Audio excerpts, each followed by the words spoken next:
Hello and welcome. Take a deep breath, because what you're about to hear might change your life forever. This is not just a video. This is not just a book summary. This is your mirror. This is the story of your inner battle, the war between the life you dream of and the fear that holds you back. The name of the book is The Mountain Is You. And in this mountain, you will see yourself. You will learn why you keep repeating the same mistakes, why you procrastinate, sabotage your happiness, or stay stuck even when you want to grow. Why healing is not about fixing who you are, but becoming who you were meant to be. How to understand your emotions, your patterns, your inner wounds, and how to finally become the master of your life, not the prisoner of your fear. Let me ask you this. What if one idea could change your mind forever? What if one sentence could give you back the power you lost years ago? Books have changed history. Books have built empires.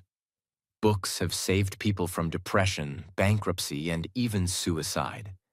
And books are how the rich get richer, not just in money, but in wisdom. Did you know? The average CEO reads at least 50 books a year. Warren Buffett spends 80% of his day reading. Bill Gates reads one book per week. Now ask yourself, why? Because they know this truth. Books are time machines. One book can save you 10 years of mistakes. One author's lifetime of lessons, given to you in just a few pages. And today, you're not just reading a book. You're discovering your hidden mountain. If you're learning English, this video will help you in 3 powerful ways. 1. Real spoken English, natural words, emotional tone, and phrases used by native speakers. 2. Slow, clear explanation. Every sentence is crafted for easy understanding. 3. Deep motivation. You won't just learn English. You'll learn how to change your life. So your brain learns English, and your heart learns power. By the time this series ends, you will no longer ask, why do I always mess things up? You will start asking, what is this mountain teaching me about myself? You will walk away with more clarity, more self-respect, more emotional strength, more tools to rebuild your life, and most importantly, the belief that you can. So now, let's begin.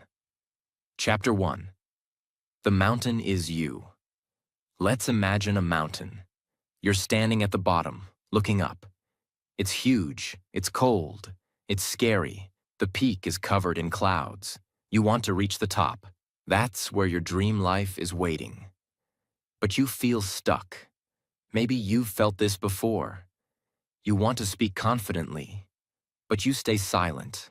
You want to start a new habit, but you delay it every day. You want to leave a toxic job, but you can't move. You want love, but you keep pushing it away. You think, maybe the problem is out there. But the book tells you, the mountain is not outside of you. The mountain is you. It means you are standing in your own way, your fear, your self-doubt, your guilt, your past, your trauma, your excuses, your habits.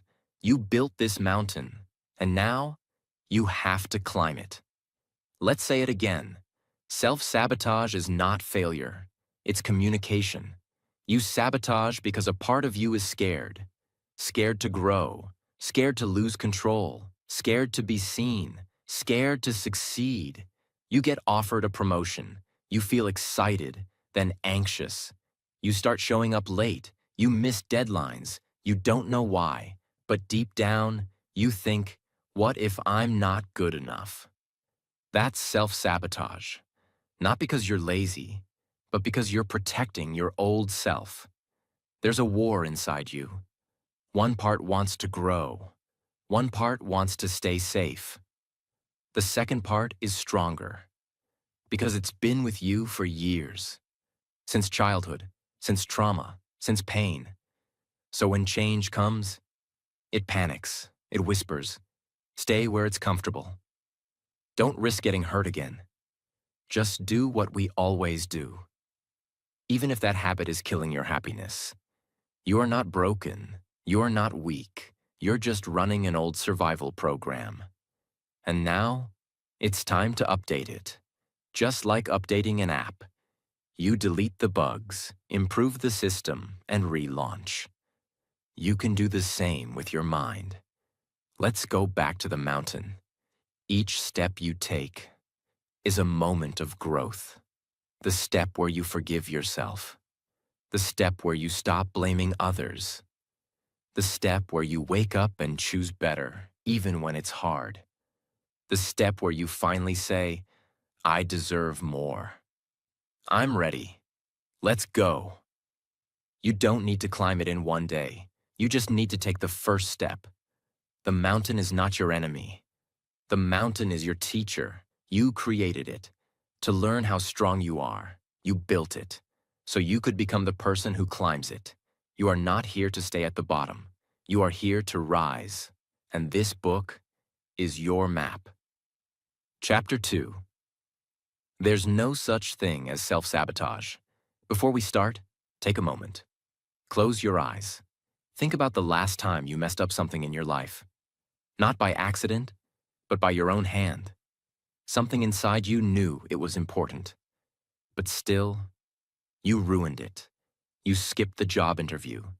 You ignored the healthy habit. You pushed away the person who loved you. You stopped yourself from shining. Then you whispered, I don't know why I always do this. I sabotage myself. I'm the problem. But today, the book tells you something that can change everything. There's no such thing as self-sabotage. It doesn't exist in the way you think. What does that mean? Let's go deep. When you hear the word sabotage, what comes to mind? Blowing up your own chances? Destroying your own happiness? Getting in your own way? But the truth is, your brain doesn't want to hurt you.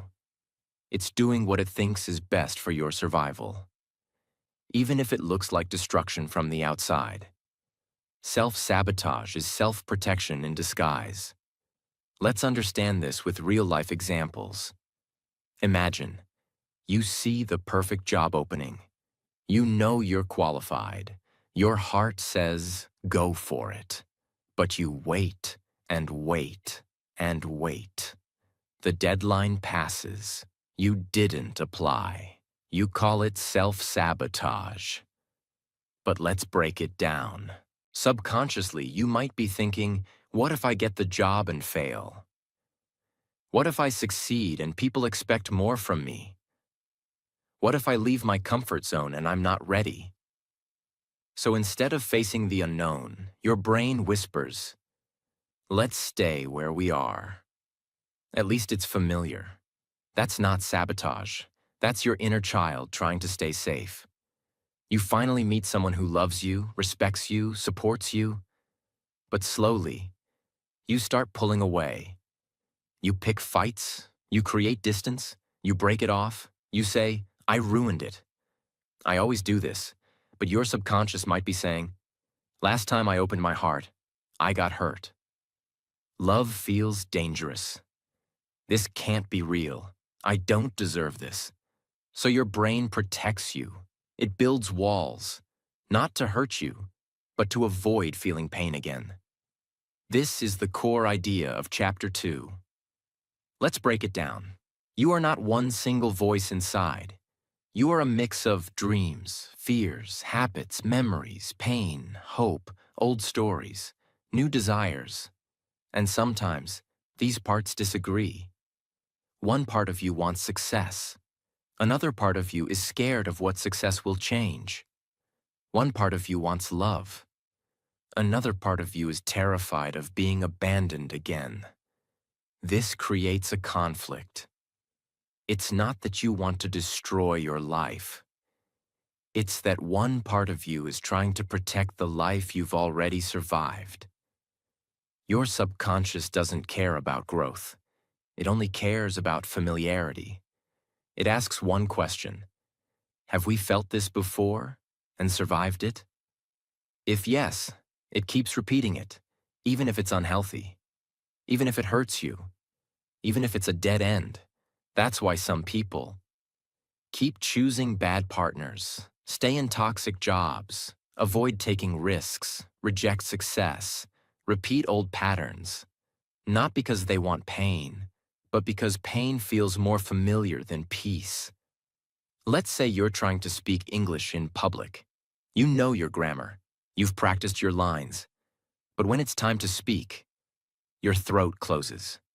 You freeze. You say nothing. You think, why do I sabotage myself? I've practiced so much. But inside, there's an older voice saying, what if they laugh? What if I make a mistake? What if I sound stupid and lose respect? That voice is scared, not of English, but of emotional pain. So your brain says, let's be quiet. That way, we stay safe. It's not sabotage. It's a protection mechanism based on your past experiences.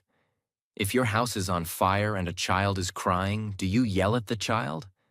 No, you protect them. You hold them. You comfort them. The same way, you must hold your scared inner self with kindness, not judgment. Say, I see you. I understand why you're scared. But we're not in danger anymore. We can do this together. Ask yourself, what do I want? And what am I afraid of losing if I get it? Clarity is the first step to freedom. Instead of ignoring fear, talk to it. Say, fear, what are you trying to protect me from? Write the answer. You'll be surprised how much your subconscious is trying to help you, even in the wrong way. Instead of saying, I'm sabotaging everything, say, I'm learning to understand myself. I'm discovering the part of me that needs healing. Self-sabotage ends when your inner world feels safe enough to grow. Create rituals of safety. Meditation, self-talk, supportive friendships, journaling, coaching, or therapy. Learning new skills, like English. Reading books like this. When you feel safe, you stop sabotaging and start thriving. You are not broken. You are not lazy. You are not your mistakes. You are a story in progress, a healing heart, a rising soul, a person climbing the mountain they once built out of fear. There is no such thing as self-sabotage, only parts of you that need to feel safe, seen, and supported. The moment you stop punishing yourself and start listening to yourself, that's when transformation begins. Chapter 3. Your triggers are the guides to your freedom. Let's start with a simple question. What is a trigger? A trigger is not just something that annoys you. It's something that hurts you. Even when it seems small, it's when something outside you, a word, a situation, a sound, a person, suddenly wakes up a deep emotional pain inside you. It's when something tiny makes you feel huge anger, fear, sadness, jealousy, shame, and you don't understand why it feels so big. That is not just emotion. That is a trigger. Example, you text your best friend. They see the message, but don't reply for hours. You feel angry, anxious, rejected, not important, but it's just a late reply. Why so much pain? Because deep inside you might carry fear of abandonment, childhood wounds of being ignored, memories of rejection, old trauma where silence meant danger. So your friend's silence is not the problem. Your triggered memory is. Your triggers are not the enemy. They are road signs. They are messengers. They are showing you where your unhealed pain lives. In other words, What triggers you is trying to teach you something about yourself. So, what's the big secret of Chapter 3? Here it is. If you want freedom, don't avoid your triggers. Follow them. Understand them. Heal them. Triggers are not here to destroy you. They are here to show you where you still hurt, what you haven't accepted, what you truly need, what still controls you, and where your power is still locked away. You're working hard. You're proud of your progress. But someone says one small thing. You could have done it better. Or, why did you do it like this? Boom. You feel crushed, ashamed, defensive, like you're not good enough. But think, is their comment really that powerful? No. What's powerful is the wound it touched. Maybe your parents were always critical. Maybe your teachers made you feel like a failure. Maybe you always had to prove your worth to feel loved. So now every small criticism touches that old wound. That's your trigger. The book teaches us. Each time you get triggered, you get a key. A key to open the door of healing. A key to meet your past self. A key to free the part of you that's still hurting. So don't just say, I got triggered. I overreacted. Instead, say, wait, where did that pain come from? What part of me needs attention, love, or safety? Let's take an example close to your heart. You're trying to speak English. You watch someone on YouTube, fluent, confident, amazing accent. And suddenly you feel jealous, small, insecure, hopeless. You say, why can't I speak like that? I'll never be that good. Now pause. That emotion, that punch in the chest, is a trigger. What is it really saying? Maybe, I was made fun of for my mistakes. I was told I wasn't smart enough. I'm afraid people will laugh at my voice. So the trigger isn't the speaker. The trigger is your memory. Most people feel triggered and do one of these. Get angry, blame others, deny it, numb it, with food, phones, distractions. Avoid the situation forever, but if you want to grow, you must. Pause. Feel. Ask, listen, understand. That's how healing begins. Let's say that again. Pain is a compass. It points you to the exact place inside you that's asking to be healed. Triggers are like alarm bells. They ring when your heart is trying to say, please look here. Please don't ignore me again. This is where I need love. This is where you left yourself behind. Here's a simple but powerful exercise. Think of a recent time you got really upset, hurt, or angry. Write down exactly what triggered you. The situation, the words, the tone, etc. Ask yourself, what did I feel in that moment? Where have I felt this before in life? What belief does this trigger reveal? Example, I felt disrespected. I felt that way as a child when my opinions were ignored. I believe I don't matter. Say to yourself, I am safe now. I'm not in the past. I can respond with awareness. Here's what people get wrong. They think, if I avoid triggers, I'll have peace. But that's fake peace. Real peace comes when triggers have no power over you anymore. And that only happens when you face them, understand them, and heal them. Triggered emotion, hidden truth. Anger, a boundary was crossed. Jealousy. You desire something you've denied yourself. Fear, you feel unsafe or uncertain. Shame, you're judging yourself through someone else's eyes. Sadness, you're holding on to loss, rejection, or grief. These are not weaknesses, they are maps. And when you follow them with honesty, you reclaim your power. Your colleague gets praised. You've worked hard too, but no one says anything to you. Suddenly you feel invisible, angry, not good enough. Your trigger has been activated. Most people will say, I hate this place. They don't see my worth. That person is fake. But the book teaches us to say, why did this moment hurt me so much? What part of me still believes I need external validation to feel worthy? Then, you start doing the real work. That's where the magic begins. The goal is not to become untriggered.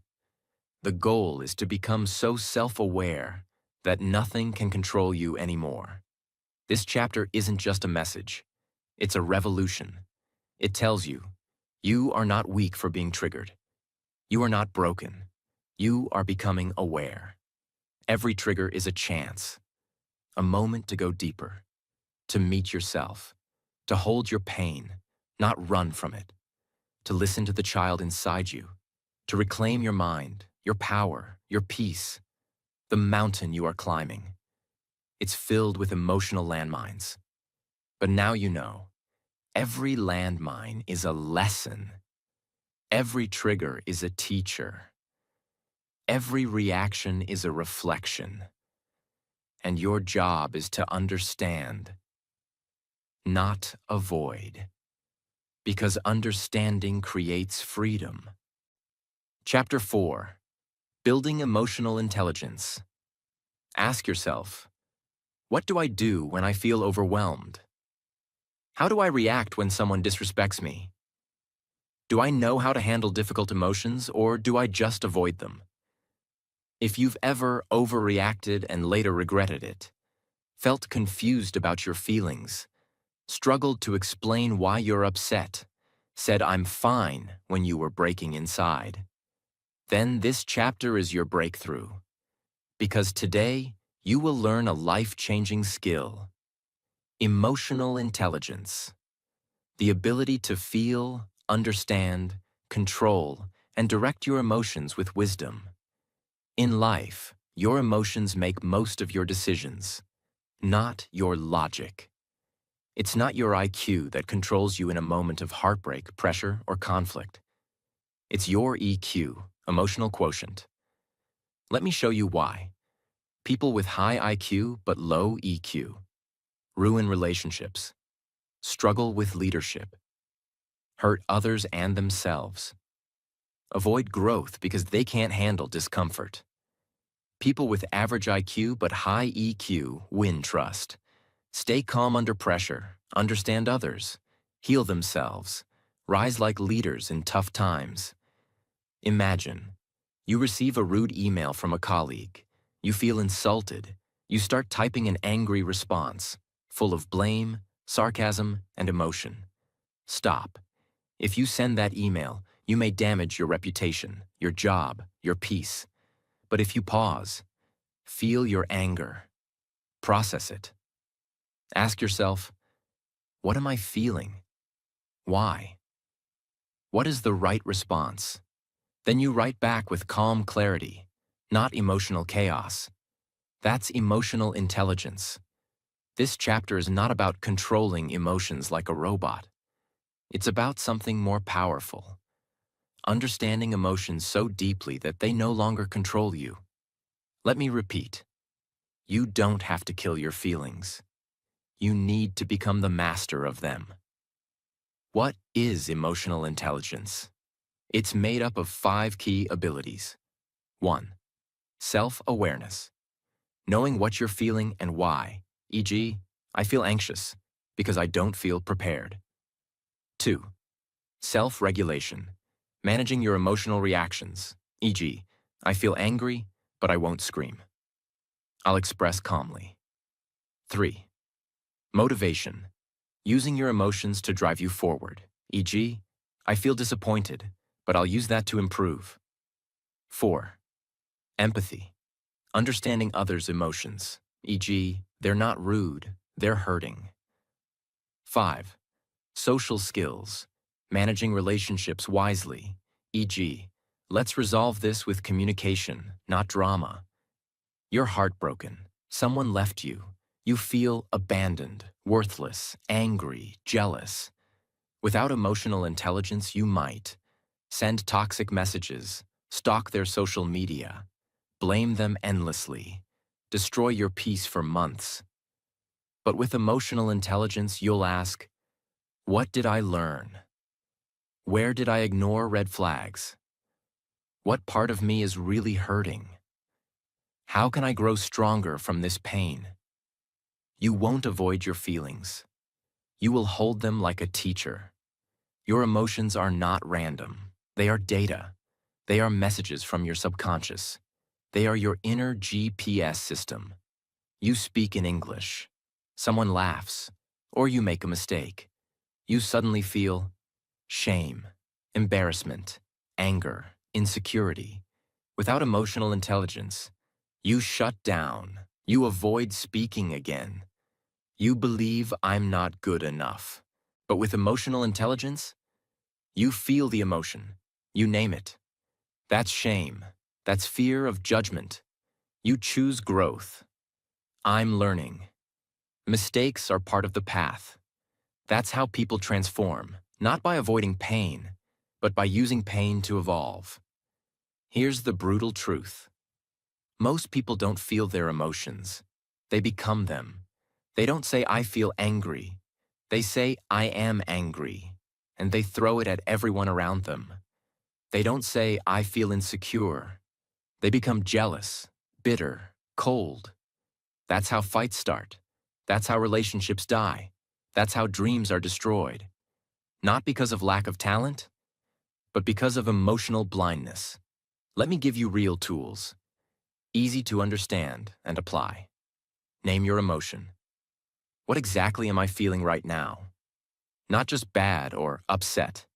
Be specific. I feel rejected. I feel embarrassed. I feel forgotten. I feel disrespected. Naming the emotion is the first step to healing it. Ask, where is this coming from? What event or memory is behind this emotion? Your feelings come from interpretation, not just events. You feel jealous when your friend succeeds.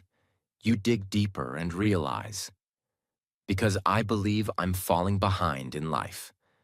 Boom. That's where healing begins. Pause before you react. Train yourself to pause. Take 3 breaths. Ask, what's the smartest way to respond right now? Your emotional pause is more powerful than your emotional punch. Talk to yourself like someone you love. When you feel overwhelmed, don't say, I'm weak. I'm stupid. I hate myself. Instead, say, you're safe. You're growing.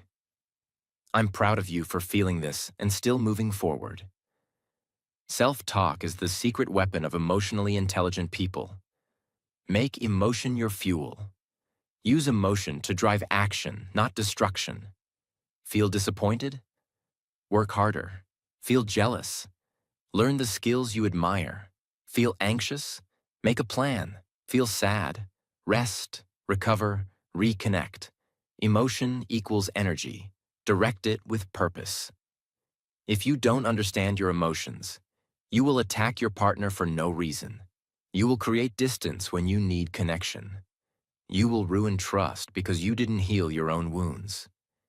If you do understand emotions, you'll speak instead of scream. You'll listen instead of defend. You'll grow instead of blame. This is how relationships thrive, not by being perfect, but by being emotionally wise. Nobody is born with this. You learn it by failing, reflecting, practicing, healing, growing. Every time you feel something big, you're getting a chance to build EQ. Imagine, someone insults you in public. Your body wants to react, scream, cry, attack. But you pause, you breathe, you ask, what does this say about them, not me? What is the response that protects my peace? And you walk away with dignity. That is power. Emotional intelligence is not soft. It's not weak. It's not boring. It is the foundation of confidence, leadership, growth, healing, success. When you build this, you no longer fear your feelings. You welcome them. You listen to them. You work with them, not against them. You become calm in chaos, peaceful in pressure, wise in storms, and unstoppable in your own transformation. The mountain you climb is not just made of fears. It is also made of feelings you never learned to manage. But now, you're learning. You're rising. You're becoming emotionally free. Chapter 5. Releasing the Past. Close your eyes. Picture yourself climbing a mountain. You have a heavy backpack filled with rocks. Each rock has a name written on it. Regret. Anger. Guilt. Old relationships. Missed chances. Who I used to be. You're trying to reach the top, but the bag is breaking your back. That bag is your past, and you will never reach the summit if you don't learn to let it go. Because it's not just memory. It's emotion trapped in time. Every event that hurt you left behind energy. Fear, shame, sadness, betrayal. Those emotions never disappeared. They just sank deeper inside you. So even when years pass, one small thing can reopen that old wound. The past doesn't live in history books. It lives in your nervous system. That's why you can move to a new city, change jobs, even meet new people, and still feel like the same old pain follows you everywhere. Because you brought it with you. You can't build a new life with old pain still in your hands. The purpose of pain is not to punish you. It's to teach you. Once the lesson is learned, you must release the experience. You're not supposed to carry the past. You're supposed to grow from it. Releasing doesn't mean forgetting. It doesn't mean pretending nothing happened. It means changing your relationship with it. You stop seeing yourself as the victim. You stop replaying the same story in your head. You accept that what happened cannot be changed, but what you become because of it can. For example, someone hurt you deeply. They lied, cheated, abandoned, or used you. You swore you'd never forgive them, but every time you think of them, your stomach tightens. That's not punishment for them. It's prison for you. Forgiveness doesn't mean what they did was okay. It means you're done letting it control you. The book teaches, you forgive not to free them. You forgive to free yourself. Your brain is designed to repeat what's familiar, even pain. It loves patterns. If you lived for years in fear, guilt, or trauma, that becomes your brain's comfort zone. So when you try to move on, your brain screams, "Wait, this is new, this is unsafe." That's why you relapse into old memories, old habits, old relationships. Not because you're weak, but because your mind hasn't learned what safety without suffering feels like yet. Letting go is not losing. Letting go is learning how to hold yourself instead of holding what hurt you. How to release the past. Real, practical, beginner-friendly. Face it without editing. Stop running. Sit down and write everything that still hurts. Be brutally honest. Write letters you'll never send. Name the pain. Because what you don't face, you repeat. Find the lesson hidden inside. Every painful memory has a hidden seed of wisdom. Ask, what did this teach me about myself? What strength did this pain reveal? How did this break shape my character? Maybe the breakup taught you boundaries. Maybe failure taught you humility. Maybe rejection taught you resilience. The pain wasn't random. It was a curriculum. Release through ritual or action. You can't think your way out of emotional weight. You have to express it. Simple beginner-friendly ways. Write your old story on paper and burn it safely. Donate or throw away things that hold painful energy. Visit the place that haunts you, breathe, and walk away with peace. Say out loud, "It's over. I am free now." Your subconscious believes what it sees you do. Create new meaning. The past hurts because it feels meaningless, like wasted suffering. Give it meaning. Tell yourself, that was my training. That pain built my empathy. That experience prepared me for something bigger. When you change the story, you change how your brain stores the memory. Return to the present. Every time you drift back to the past, anchor yourself in the present. Feel your heartbeat. Name 5 things around you. Breathe slowly. Say, I'm here. I'm safe. It's 2025, not 2015. The body remembers the trauma. You remind it of time. Imagine your heart as a glass of muddy water. You can't remove the dirt by shaking it. You remove it by adding clean water. New experiences, kindness, gratitude, purpose. Little by little, the mud settles. The water becomes clear again. That's what releasing the past feels like. Sometimes we cling to pain because it's the last connection to something we lost. You still replay old love songs because they remind you of someone.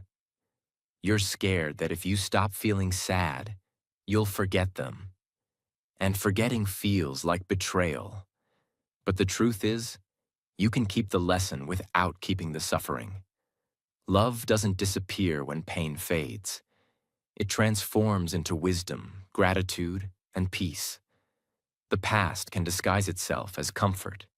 You scroll through old photos, visit old places, listen to old songs. You call it memory. But sometimes it's emotional addiction, because the past gives you a false sense of control. You already know how it ends. The future doesn't. So we keep looking backward because it feels safe. But you can't walk forward while facing behind.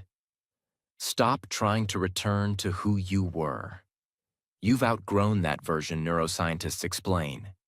Every time you recall a painful memory, your brain replays the chemical pattern. That's why it feels real again. But if you replay it while thinking differently, with acceptance instead of anger, you literally rewire your brain. You teach it that the event is no longer a threat. That's how emotional freedom happens on a biological level. Imagine standing at the base of your mountain. Behind you, a giant chain ties you to old memories. Now visualize cutting that chain. See your past versions smiling, waving goodbye. They're not angry. They're proud that you're continuing the climb. Say softly, "Thank you for getting me this far. But now I must go alone." And walk forward lighter. Something magical happens. You start laughing easier. You start sleeping deeper. Music sounds better. Food tastes richer. The world feels new again. Because you are new. You realize peace was never missing. It was just buried under memory. Listen carefully. You can't start a new life while clutching the ashes of the old one. You can't climb higher while dragging ghosts. And you can't become who you're meant to be while defending who you used to be. The past is not your home. It was your classroom. Say it with me. I honor my past, but I don't live there anymore. I forgive so I can be free. I release what I can't control. I am ready for the new chapter. When you finally release the past, you stop climbing the same mountain every day and start discovering new peaks you never knew existed. That's when the mountain transforms from your burden into your blessing. Chapter 6. Building a New Future. Take a breath. Feel the silence inside you. You've come so far. You've faced your pain. You've studied your triggers. You've stopped being at war with yourself. You've released the weight of your past. And now something terrifying and beautiful is happening. You are no longer who you used to be, but you're not yet who you're becoming. You're in the middle. And this is where creation begins. This chapter is not about healing anymore. It's about building. Let's go deep. When people release pain, they think the work is over. But that's not true. Once the pain is gone, it leaves empty space. And if you don't fill that space with purpose, values, and habits, your mind will go back to old pain because it has nothing else to hold on to. Freedom is not enough. You need a plan for your freedom. So now we ask, who do you want to become? What kind of life do you want to wake up to? What habits do you want to live by? What energy do you want to carry? This is the new mountain. The book teaches us. You can't build a new future with the same automatic programming that created your past. You need to live intentionally, on purpose, with awareness, with daily decisions that shape your future self. It doesn't mean moving cities. It doesn't mean changing your name. It means building new beliefs, creating daily systems, living with emotional discipline, making conscious choices, holding yourself to higher standards, and doing it one ordinary day at a time.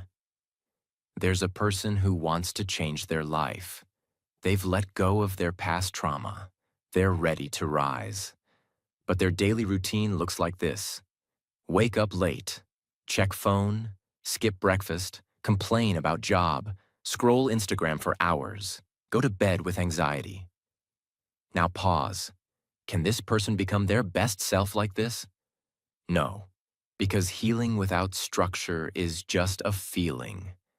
The book reminds us, the future is not something you wait for. It's something you build with your habits. Even something as small as cleaning your desk every night trains your brain to believe, I am organized. I care about my energy. I finish things I start. My space is a reflection of my future. This is not about perfection. It's about consistency. Let's make it very clear. To build a new future, you need to master these 5 things. 1. Vision. You must know where you're going. I want to become a confident English speaker.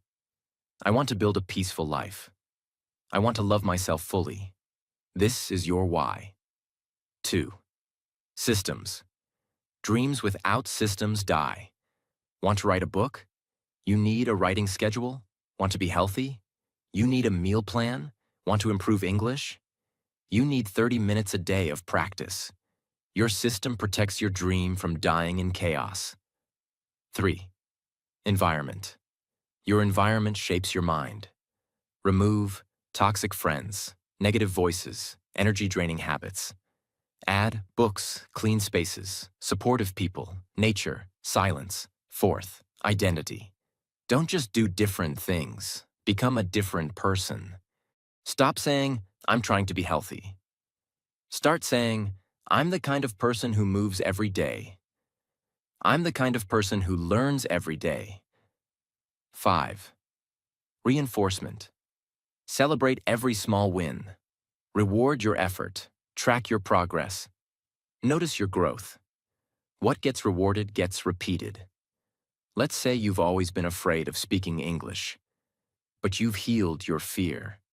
Now it's time to build a new future with English as your tool. How? You. Watch 1 English video a day, with subtitles. Speak to yourself in English in the mirror. Journal in English for 10 minutes daily.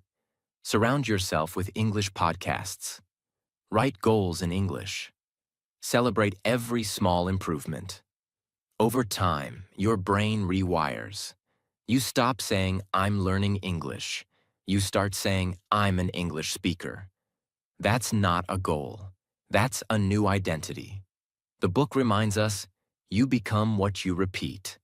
Every day, your choices are casting votes for the kind of person you are becoming. Vote for confidence. Vote for healing. Vote for growth. Vote for discipline. Vote for inner peace. How to build a new future. Let's break it down into a clear 6-step plan. Step 1. Write a new self-concept. Describe your future self, not what you want to have, but who you want to be. Write in present tense. I am calm. I lead with love. I wake up early. I speak with clarity. I believe in my voice. I live with intention. Step 2. Design a future you day. How does your future self live one normal day? What time do they wake up? What do they eat? How do they speak? What do they say yes, no to? What do they read? How do they sleep? Now start living one small piece of that day, every day. Step 3. Remove what doesn't align.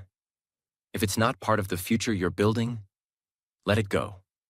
This includes old routines, energy-draining people, wasted screen time, foods that make you tired, thoughts that weaken your spirit.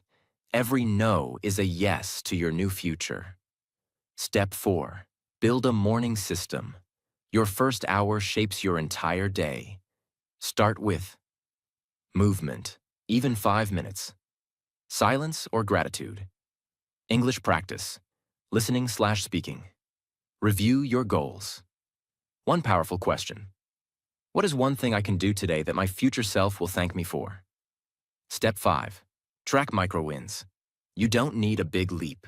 You need 1% better every day. Spoke one full sentence in English? When slept on time? When said no to gossip? When did 3 minutes of meditation? When didn't respond with anger? When the new future is built in moments, not milestones. Step 6. Visualize daily. Close your eyes. See your future self walking, talking, living. Feel their peace. Stand like them. Speak like them. Be them. Your subconscious doesn't know the difference between reality and rehearsal. So rehearse greatness. Your new future is not waiting for you to be ready. It's waiting for you to begin. You've healed. You've let go. You've listened to your inner voice. Now it's time to build a life that fits your truth. Not the life your parents wanted. Not the life society forced. Not the life shaped by fear. But the life you would build if you weren't afraid of anything. If you believed in yourself fully. If you acted as your future self, starting today. Chapter 7. From self-sabotage to self-mastery. You wake up in a quiet room. No fear, no panic, no confusion. You feel a strange, peaceful strength inside you. You no longer second-guess everything you say. You no longer repeat the same painful habits. You no longer feel like your own worst enemy. You finally trust yourself. This is not a dream. This is what self-mastery feels like. This is who you were always meant to become. And today, this chapter will show you how to step into that version of you. Let's start with truth. Self-sabotage is when your emotions control you. Self-mastery is when you control your emotions. Self-sabotage is when your past decides your future. Self-mastery is when your vision creates your reality. Self-sabotage says, I'm not ready. I'm not good enough. I'll never change. Self-mastery says, I decide what happens next. I can rise higher than my story. My habits shape me, not my fears. Self-mastery is not about being perfect. It's about being in charge. You feel your emotions, but they don't break you. You meet problems with calm, not chaos. You follow through on your goals even on hard days. You don't need motivation.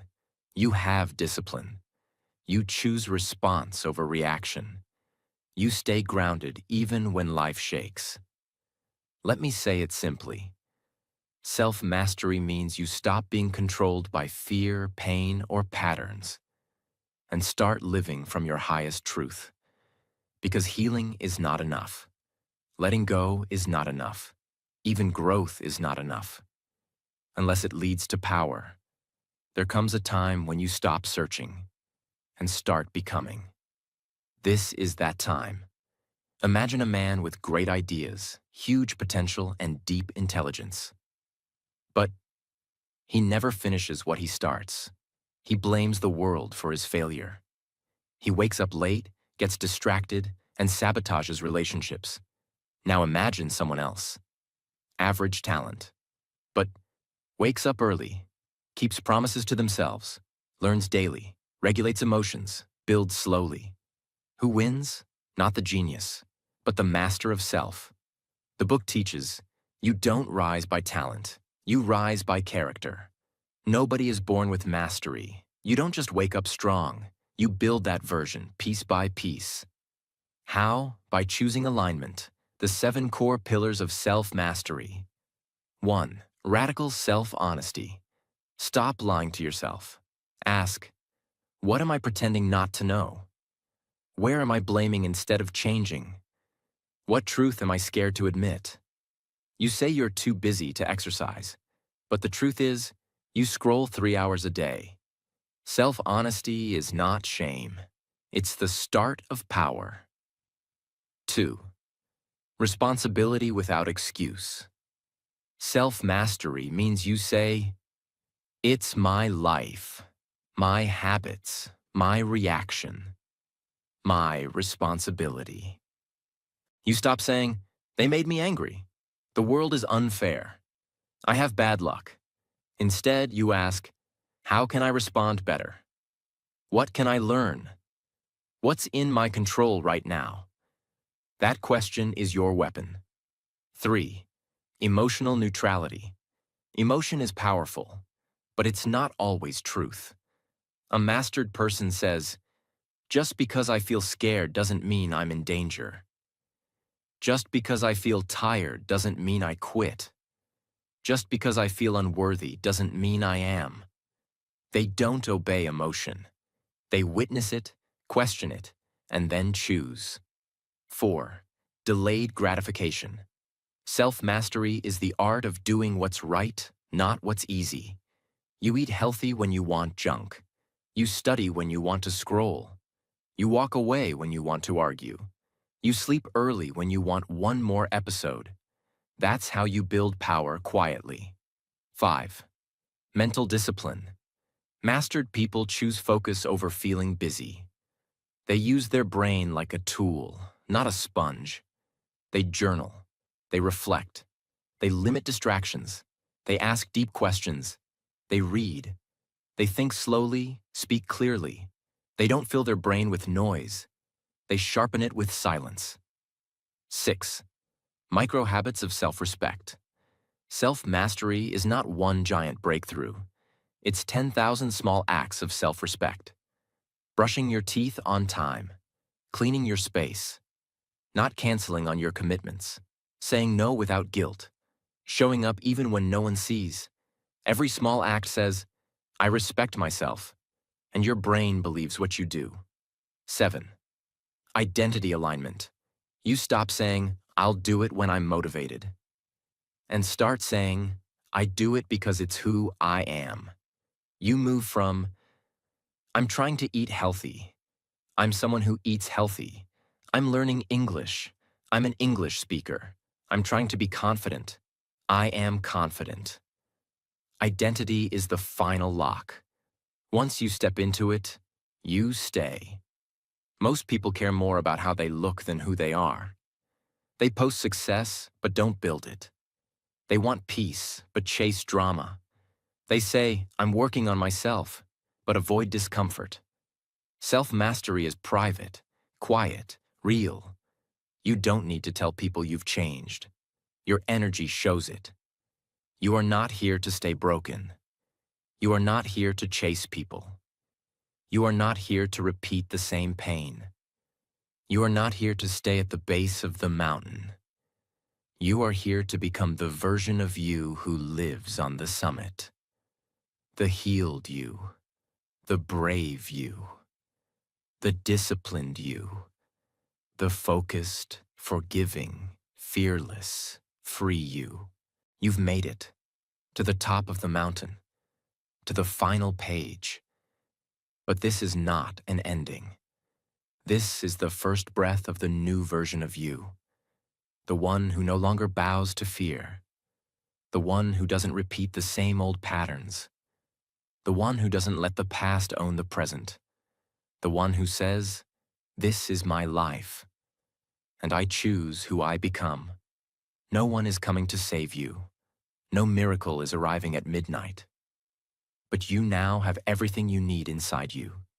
You have awareness, you have emotional power, you have direction, and you have a map, this book. Remember, you are not behind. You are not broken. You are not too late. You are becoming. The mountain didn't stop you. The past didn't break you. The fear didn't win. Because something inside you refused to give up. If this summary helped you, if it made you feel something you haven't felt in years, if it gave you hope, clarity, direction, or just a spark of inner peace, then please don't leave without doing one thing.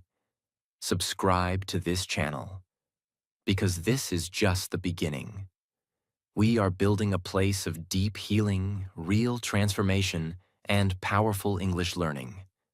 Your next breakthrough could be in the very next video. So click subscribe and keep climbing.